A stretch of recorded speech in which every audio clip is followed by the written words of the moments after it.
Welcome back. This is Ayurveda, the Science of Life. I'm Nicole, and we are in session 7, AMA, Toxins and Accumulation. In the previous session, we established Agni as the central organizing principle of digestion and transformation. Today, we'll look at what happens when the process is incomplete. In Ayurveda, the byproduct of impaired digestion is called AMA.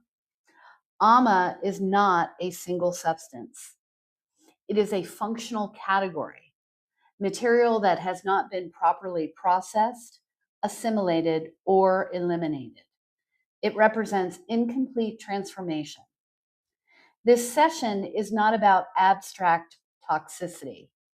It is about recognizing patterns of accumulation, where the system is holding what it could not resolve, and understanding how the accumulation begins to interfere with normal function.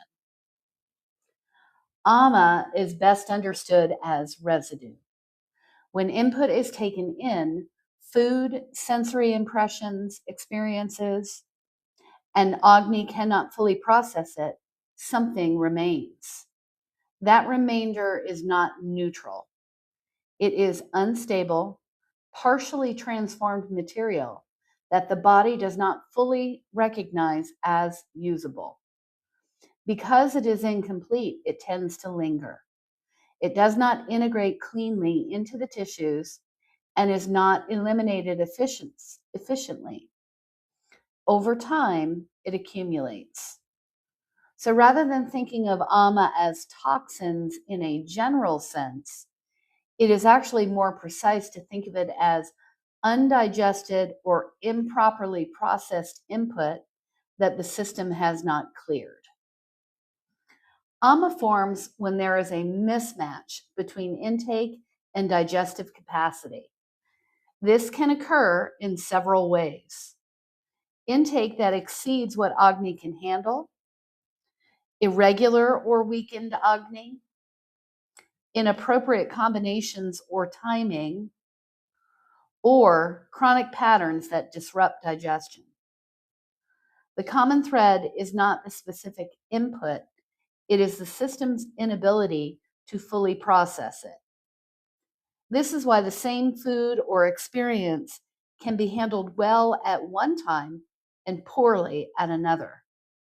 The determining factor is the state of the Agni at the moment of intake. Ama and Agni are directly related.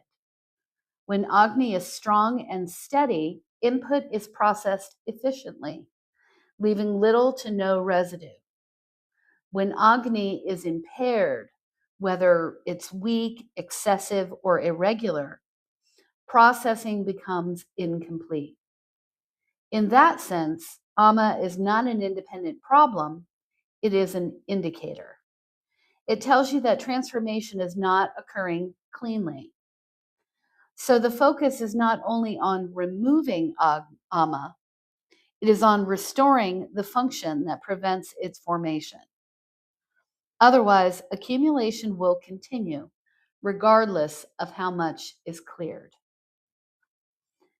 At the physical level, AMA presents as heaviness and obstruction.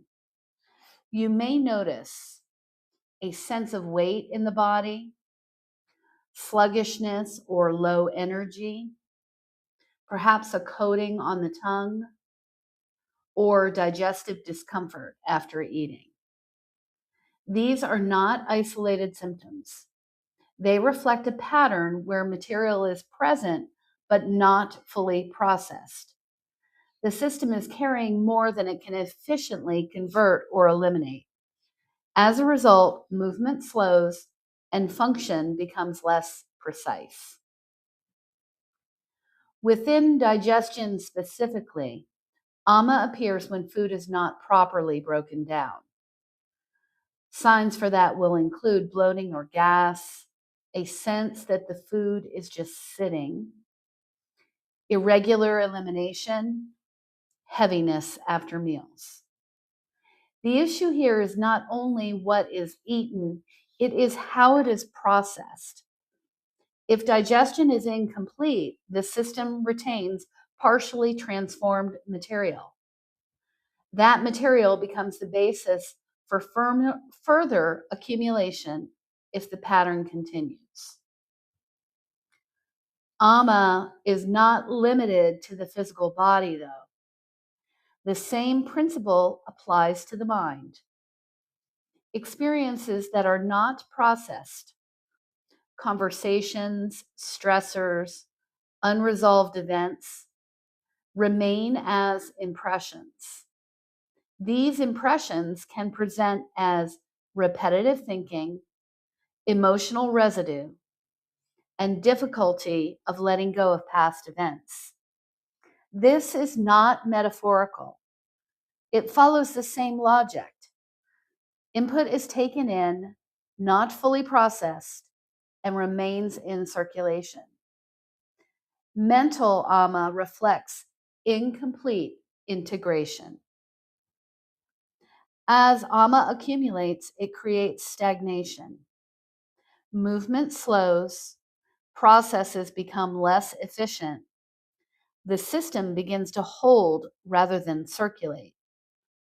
This stagnation can be physical, such as congestion or sluggish digestion, or mental, such as lack of clarity or motivation.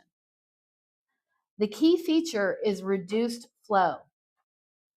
Where there was previously movement and transformation, there is now accumulation and resistance. Ama also creates obstruction. Because it is not fully assimilated, it can interfere with normal pathways, both physically and functionally. In the body, this may look like congestion or buildup. In the mind, it may appear as difficulty processing new information or shifting perspective. Obstruction does not always present dramatically. Often it is subtle, a sense that things are not moving just as they should.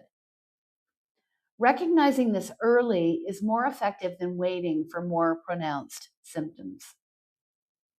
Early signs of ama are often mild and very easy to overlook. They may include things such as reduced appetite, slight heaviness after eating, low-level fatigue, mild coating on the tongue. Because these signs are not severe, they're often just ignored. However, they indicate that processing is already compromised. Addressing them at this stage is simpler than waiting for accumulation to become more established. Because if the pattern continues, ama accumulates. What begins as mild heaviness can develop into more persistent symptoms. Ongoing fatigue, digestive irregularity, increased congestion, reduced clarity. The system is now carrying a greater load of unprocessed material. At this stage, simply reducing input is not efficient. The underlying digestive capacity must be addressed. Ama interacts with the doshas. With vata, it can create irregularity combined with obstruction, movement that is impaired. In pitta, it can combine with heat, producing inflammatory patterns.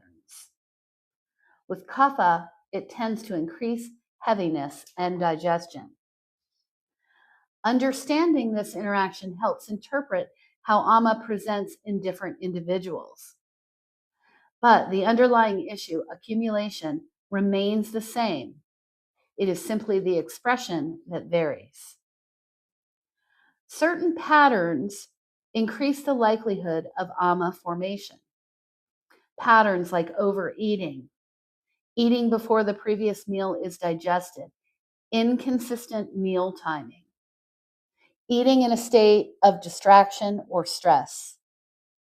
These patterns place demands on Agni that it cannot consistently meet. Over time, even appropriate foods can contribute to accumulation if the context of eating is not aligned with digestive capacity. Lifestyle factors can also contribute. Lack of movement, irregular sleep, chronic stress, overstimulation. These affect the rhythm and strength of Agni. When the system lacks consistency, digestion becomes less reliable. This increases the likelihood that input, whether food or experience, will not be fully processed. Emotional patterns can play a role as well. Unprocessed stress, unresolved interactions, and ongoing mental load can interfere with digestion. The system is attempting to process multiple forms of input simultaneously. If the capacity is exceeded, both physical and mental ama can develop. Again, the principle is consistent. Incomplete processing leads to accumulation. Rather than isolating individual symptoms, look for patterns. Heaviness combined with reduced clarity, sluggish digestion combined with low energy, mental repetition combined with difficulty letting go. These patterns indicate that the system is holding what it has not resolved. Recognition is the first step. Without it, accumulation continues without interruption. One of the simplest and observational tools you can use is the tongue. A coating on the tongue, particularly one that is thick or persistent, often reflects the presence of ama. This is not a standalone diagnosis, but it is a useful indicator of digestive status. It provides a visible reference point for what is otherwise internal. Elimination also provides information. Incomplete or irregular elimination suggests that the system is not clearing efficiently. The goal is not perfection. It is consistency and completeness. If elimination is inconsistent, the likelihood of accumulation increases. Energy levels can also reflect digestive efficiency. When input is processed well, energy is steady. When ama is present, energy tends to feel heavy or inconsistent. This is not simply fatigue, it is a quality of energy that reflects incomplete transformation. Mental clarity is also affected. With ama, the mind can feel dull, slow, or repetitive. This is not only psychological.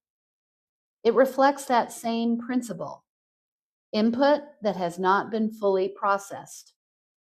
Clarity improves when processing improves. So take a moment here and close your eyes briefly. Just take a long, slow breath. Bring your attention to your body as a whole. Don't analyze it, just observe. Ask yourself a simple question. Does my system feel light or heavy? Clear or slightly dull? Moving or somewhat stuck? Let the answer come. This is not about labeling yourself. This is about recognizing your current state. Observation provides the information needed to respond appropriately. Without observation, changes are guesswork. Once you recognize accumulation, the response is not forceful. It is directed towards restoring processing capacity and reducing excess input. Clearing ama without addressing Agni is completely incomplete. Both must be considered. Ama develops gradually. and it resolves gradually. Consistent attention to digestion, rhythm, and intake reduces accumulation over time. There is no single intervention that replaces steady alignment with the system's needs. In the next session, we'll move into diagnostics and direct observation, how to assess patterns more precisely and apply this understanding in a structured way. For now, keep your focus simple. Observe where the system feels heavy or unresolved. This is where the work begins. Thank you for joining me. I'll see you in the next session.